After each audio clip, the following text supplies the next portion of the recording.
राम नाम सत्य है, राम नाम सत्य है। यह बोलना कब से शुरू हुआ? मृतक के पीछे राम नाम सत्य है, ऐसा क्यों बोला जाता है? मलमास में मैं आपको इसका रहस्य बताता हूँ। एक समय की बात है जब तुलसीदास अपने गांव में रहते थे।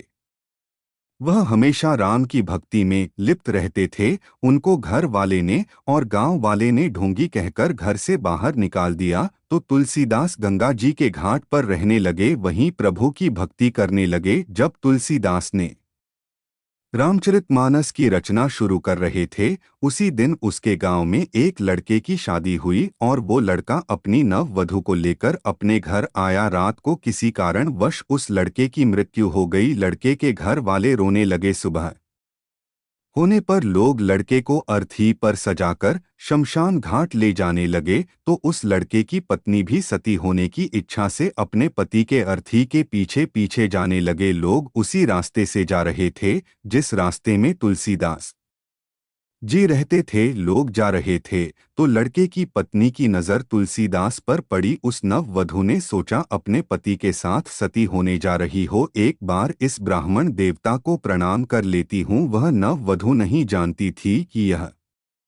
तुलसीदास है। उसने तुरंत तुलसीदास को पैर छूकर प्रणाम किया। तुलसीदास ने उसे अखंड सौभाग्यवती होने का आशीर्वाद दिया। तब सब लोग हंसने लगे और बोले, तुलसीदास, हम तो सोचते थे तुम पाखंडी हो, लेकिन तुम तो बहुत बड़े मूल भी हो। इस लड़की का पति मर चुका है, यह अखंड सौभाग्यवती कैसे हो सकती है? सब बोलने लगे, तो भी झूठा, तेरा राम भी झूठा। तुलसीदास जी बोले, हम झूठे हो सकते हैं, लेकिन मेरे राम कभी भी नहीं झूठे हो सकते हैं। सबने बोला, तब प्रमाण दो। तुलसीदास जी ने अर्थी को रखवाया और उस मरे हुए लड़के के पास जाकर उसके कान में बोला, राम नाम सत्य है। ऐसा एक बार बोला तो लड़का हिलने लगा। दूसरी बार फिर तुलसीदास ने लड़के के कान में बोला, राम नाम सत्य है। लड़का थोड़ा सचेत हुआ। तुलसीदास फिर तीसरी बार उस लड़के के कान में बोला, राम नाम सत्य है। मृतक लड़का अर्थी से नीचे उठकर बैठ गया। सभी को बहुत आश्चर्य हुआ कि मृतक कैसे जीवित हो सकता है।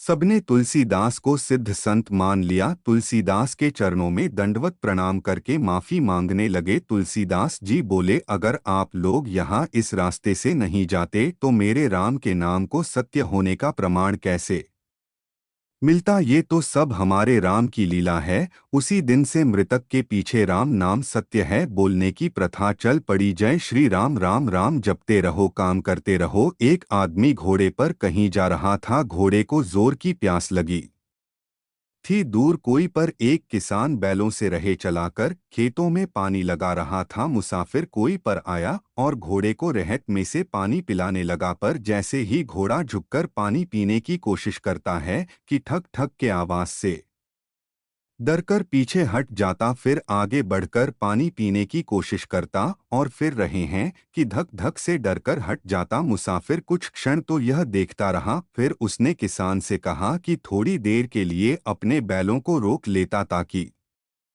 रहे कि ठक ठक बंद हो और घोड़ा पानी पी सके। किसान ने कहा कि जैसे ही बैल रुकेंगे हुए में से पानी आना बंद हो जाएगा, इसलिए पानी तो इसे ठक ठक में ही पीना पड़ेगा। ठीक ऐसे ही यदि हम सोचें कि जीवन की ठक ठक हलचल बंद हो तभी हम भजन, संध्या, वंदना आदि करेंगे, तो यह हमारी भूल है। हमें भी जीवन की इस ठक ठक हलचल में से ही समय निकालना होगा, तभी हम अपने मन की तृप्ति कर सकेंगे, वरना उस घोड़े की तरह हमेशा प्यासा ही रहना होगा। सब काम करते हुए, सब दायित्व निभाते हुए प्रभु सुमिरन में भी लगे रहना होगा। ठक ठक चलती ही रहेगी।